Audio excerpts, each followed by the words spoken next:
Okay, here we are. We're going to do the aggregate demand, aggregate supply model for the macroeconomy. This is a great little model because it's very simple and yet gives a fairly intuitive account of how an economy as a whole operates despite its extreme simplicity. So let's start. The aggregate demand, aggregate supply model is composed, surprise surprise, out of two curves, one an aggregate demand curve and the other an aggregate supply curve. Now when we talk about aggregate demand and aggregate supply, we should remember that we're not here talking about demand and supply for a particular good, like was the case with the Marshallian demand supply cross in microeconomics. In that case, when you talk about a particular good, you can then talk about substitutes between particular types of goods. But here we're talking about the aggregate demand for all the goods and services in the entire economy. So there isn't any substitution between one product and another. We're aggregating all of the products. So let's look at aggregate demand for goods and services in the economy as a whole first. We can say that, or it has been theorized, that an aggregate demand curve will be downward sloping, as I accidentally just showed you. So when we say an aggregate demand curve is downward sloping, what we mean by that is that the general level of prices will be inversely related to aggregate demand, the total demand for goods and services in the economy as a whole. Now, three reasons have been offered for why this kind of inverse relationship should hold. One is it's called the real balances effect, sometimes called the wealth effect.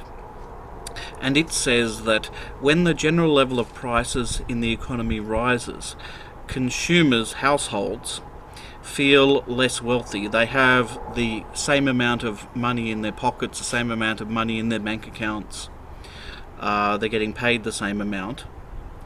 Yet the prices of goods and services overall has increased. So their purchasing power of households' income seems to have fallen, and so households might react to that by consuming less. Another effect is, and it's all vice versa, so if the general level of prices fell, consumers might feel wealthier, they could purchase more with the existing incomes that they have, and so they might increase consumption expenditure. Anyway, the second effect is known as the interest rate effect, and this says when the general level of prices rises, there's an increase in the demand for money. Because people will, in order to continue purchasing, they'll have to pay higher prices, and they'll need more money to buy the essentials of life at those higher prices. But when there's an increase in the demand for money, there's an increase in the price of money as well. And the price of money is the interest rate. It's the price of borrowing money, the interest rate. And when there's an increase in interest rates, an increase in the price of borrowing, then there tends to be less borrowing for investment purposes, that is, for investment expenditure, the purchasing of blast furnaces and factories and so on, new blast furnaces and new factories and new trucks and so on. So if there's an increase in the general level of prices, blah blah blah blah blah, there's a fall in investment expenditure, aggregate demand for capital goods. And lucky last is the foreign purchases effect. So this says when the general level of prices rises, exports within the country, then the exports of the country, which are denominated in, say, Australian dollars, the prices of those goods which are produced in Australia increases along with the prices of everything else. So those exports become relatively more expensive compared to imports. So if the exports become relatively more expensive, then the demand for those exports overseas falls. And equally, if imports into the country are relatively less expensive than substitute goods which are produced locally, then the demand for the imported goods locally goes up. So overall, exports fall and imports rise. So net export revenue overall falls due to the price increase. So net export expenditure falls due to higher prices. And remember, it's all vice versa. So lower prices, exports become relatively cheaper, imports become relatively more expensive, net exports would rise, and so there'd be an increase in net export expenditure. Okay, so graphically representing that, we would have a downward sloping aggregate demand curve with the general level of prices on the vertical axis and real GDP, which we're representing with the letter Y, real GDP on the horizontal axis.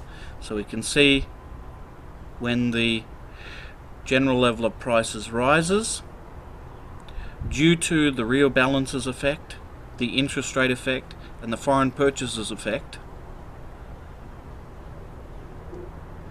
there'll be a decrease in aggregate demand for real GDP, for goods and services.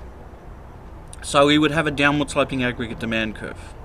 It's arguable that these effects are very small, or even in the extreme case non-existent, in which case the aggregate demand curve would be a vertical line. But we're not going to explore that possibility. We're going to stick with the simple case of downward sloping aggregate demand curve. Alright, now what about shifting the aggregate demand curve? When we're talking about shifting the aggregate demand curve, we're assuming that the general level of prices is being held constant at some level. Well, at any given level. The general level of prices is being held constant. Now, if that were true, and there were an autonomous increase in consumption expenditure, for example, there might be an increase in consumer confidence. Households feel more confident about the future, and so they increase their consumption spending. Then aggregate demand for goods and services would increase at every level of prices. Or alternatively, if investor confidence rose, then businesses might be willing to borrow more for investment purposes at any given price level. The government might decide to increase government expenditure, build more roads, schools, hospitals, and so on for some reason. There would be an increase in government expenditure, an increase in aggregate demand overall at every price level. And equally, if there were suddenly one of our trading partners suddenly started to grow substantially for some reason or other, then they might increase their demand for Australian exports out of sight. So net exports might increase overall, increasing aggregate demand, therefore, at every level of prices. We represent that by shifting the aggregate demand curve to the right. And to show a decrease in consumption spending, investment spending, government spending on net exports, independent of price, we would shift the aggregate demand curve leftwards. What about the aggregate supply curve? Well, in the case of the aggregate supply curve, there's really three theoretical scenarios that we can explore. One is where the economy has a lot of excess capacity. That is to say, where there are a lot of unemployed resources. So this might be in a recessionary or a depression environment. in that case, output in the economy can be increased, production can be increased, without any increase in the marginal costs of production. That is, firms can increase their output without experiencing an incremental increase in their costs. So marginal costs remain constant. Each additional unit of output for firms, on average, each additional unit of output costs the same as the previous unit, in this case. Now, if that's true, then firms can afford to increase their output if there's demand for it. They can increase their output without any commensurate increase in marginal costs, and therefore without any need to increase the price level to cover those higher marginal costs. So you can have an increase in production without any increase in the general level of prices. The second scenario is what's commonly known as the short-run aggregate supply curve. Now, when we're talking about the short run here, again, where, as per microeconomics from way back when, the short run refers to a situation where a firm can't increase, for example, can't increase its capital stock. It can't increase the number of factories or anything like that. So there's a maximum limit to the amount that can be produced by the firms in this scenario. Now, in this case, in order for firms to increase production, they'll have to hire more labour. But in doing so, all the firms, on average, firms in the economy will start to experience the law of diminishing marginal returns. This is, remember, our short-run law. When they start to experience the law of diminishing marginal returns, the cost of producing each additional unit goes up. In order for firms to have an incentive to increase output, therefore, they would need to charge higher prices per unit to cover their higher marginal costs associated with increasing output. So in this case, we would have increased production would be associated with higher prices.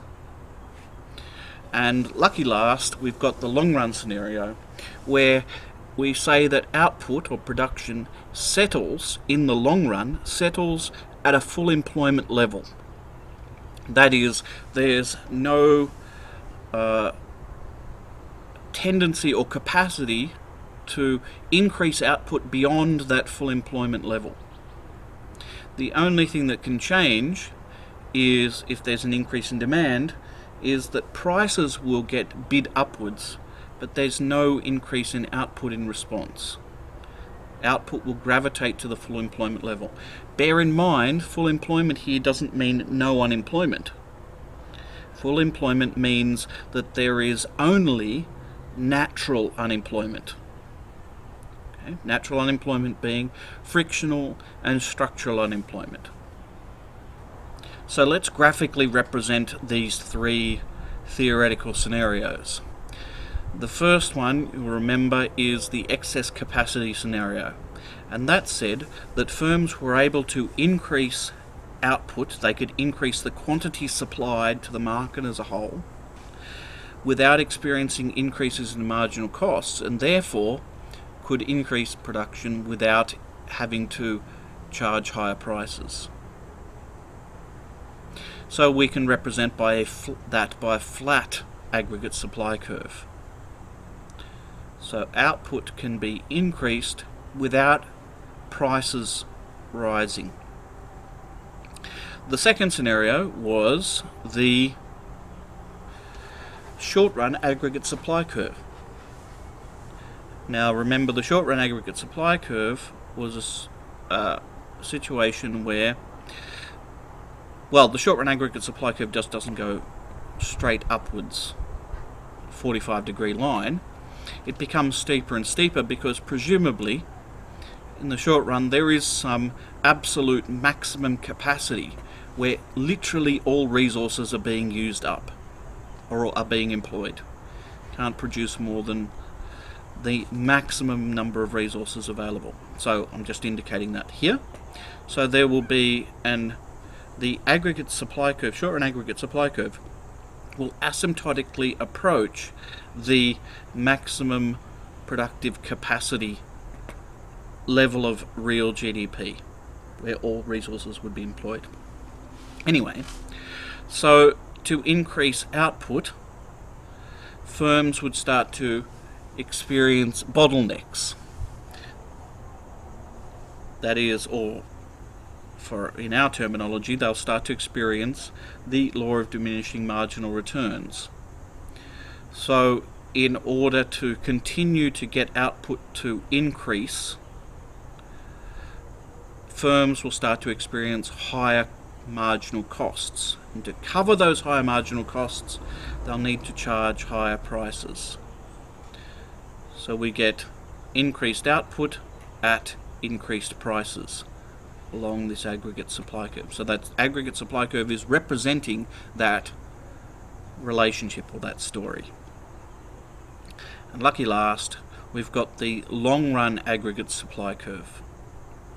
Now the long-run aggregate supply curve is vertical because it's saying in the long run the amount of output which will be produced in the economy will gravitate around the full employment level of output.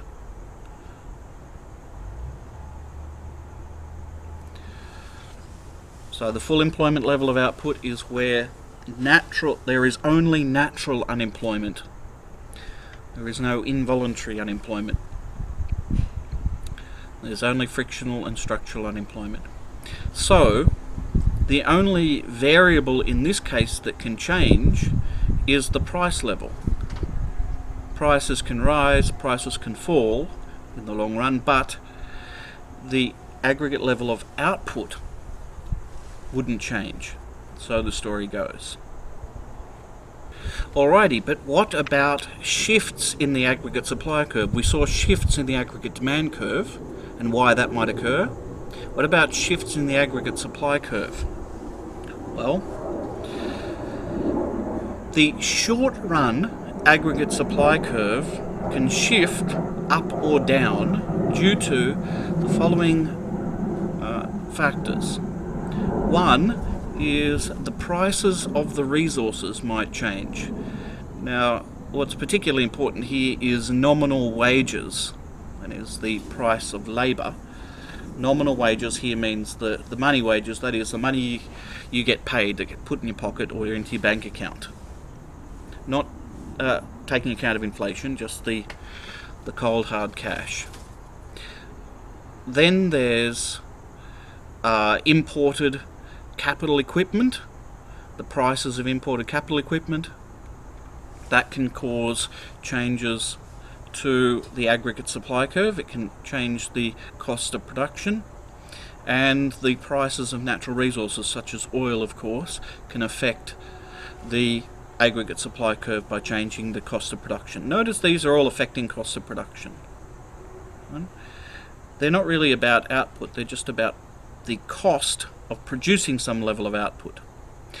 But the aggregate supply curve can also be shifted by changes in the productivity of the resources. So the chief one here is labour. If labour productivity can be increased, then the cost of producing a given amount of output would fall, and therefore the prices that would have to be paid for that output over time would fall as well. Capital equipment can also be improved, the productivity of capital equipment, by technological change. And of course the quantity of available resources can change. That can increase the capacity to supply goods and services as well. So the last two, the changes in the last two also affect the long-run aggregate supply curve, because they change the productive capacity of the economy. So let's look at it graphically. The idea would be this. We've got our short run aggregate supply curve sloping upwards, and we've got our vertical aggregate supply curve in the long run, indicating this is the output level at which there is only natural unemployment. There's no involuntary unemployment. Now, if there are changes in input prices, so wage rates, price of oil, the cost of imported capital equipment, if there are changes in those prices, or there's changes in the level of productivity, such as labour productivity, or changes in the availability of inputs to the nation, then the aggregate supply curve shifts down, indicating that at any given level of output, in the short run, those goods can be produced at lower prices because prices of inputs are lower or the productivity of the resources is higher. But also these last two, the productivity of the resources and the availability of resources, also increase the capacity of the economy to produce. So we would tend to think that the level of output in the long run that would be classified as the, if we like, natural capacity level, the level at which there is only natural unemployment, would increase. In which case we would draw the aggregate supply curve in the long run, that's vertical, shifting to the right. Okie doke.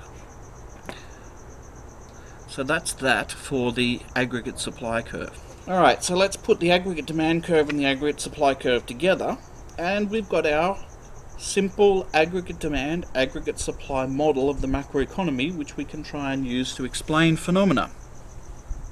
So here's our aggregate demand curve, downward sloping, and the aggregate supply curve, short run aggregate supply curve, should say, upward sloping. And we have the economy is in equilibrium at the point where at the general price level at which the aggregate demand for goods and services equals the aggregate supply of goods and services to the economy as a whole. Now, that doesn't mean the economy is operating at full employment. Right? The full employment level of GDP may be higher than that. Now, this is an insight that came out of the work of John Maynard Keynes, the famous British economist, who wrote an important book called The General Theory in 1936, during the Great Depression, in which he argued that it was possible for an economy, a macroeconomy, to be in equilibrium, that is, to be in a state of rest, so to speak. That is, there's no tendency for its output levels to change, despite the fact that there was substantial unemployment. So the idea here, representing that idea here, would be that we might be operating at this level of GDP, real GDP, and this price level, but that price level and that output level may be below the full employment output level, which might be higher. That's entirely possible. We would hope, however, that things wouldn't be like that for our own economy. We can try and represent the idea of change, what happens over time, by shifting the curves. So aggregate demand is each period, as a general rule, increasing, and so there's an increase in consumption spending, investment spending, government expenditure, net exports, but at the same time there might be increases, for example, increases in wages, the wage level, which would do what to the short-run aggregate supply curve? It would shift it upwards, or upwards and to the left. However, at the same time, there might be increases in labour productivity. And we know what that does to the aggregate supply curve. It shifts it downwards and to the right. What we would call an increase in aggregate supply. Now let's say that the increase in labour productivity outweighs the decrease in aggregate supply due to an increase in wage costs, due to higher wages. In that case, we'd get a slight increase in the aggregate supply curve and a new equilibrium.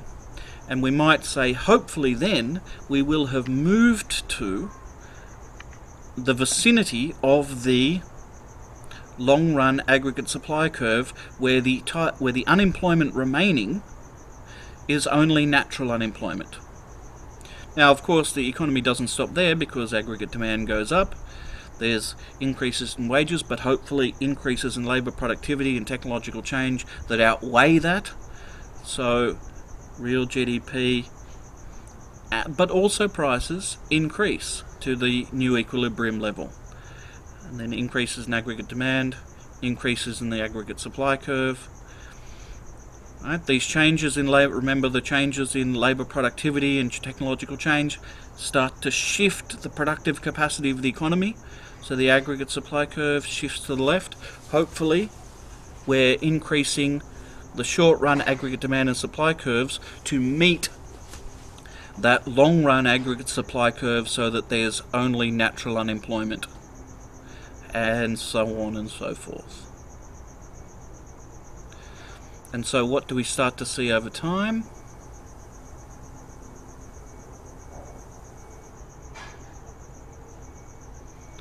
We have inflation and we have economic growth. Hopefully, the level of inflation is relatively low and stable, and the rate of economic growth is relatively high and stable. But of course, it's always possible that things could go backwards. The aggregate demand curve could slip backwards again if something undesirable happens. If, for some reason, consumption expenditure or investment expenditure or government expenditure or net export expenditure falls, then the aggregate demand curve would shift backwards and the inflation rate would fall, economic growth would fall, unemployment, so you have a natural rate of unemployment that's now, say, quite high, output falls below the natural rate, and so you get unnatural unemployment occurring.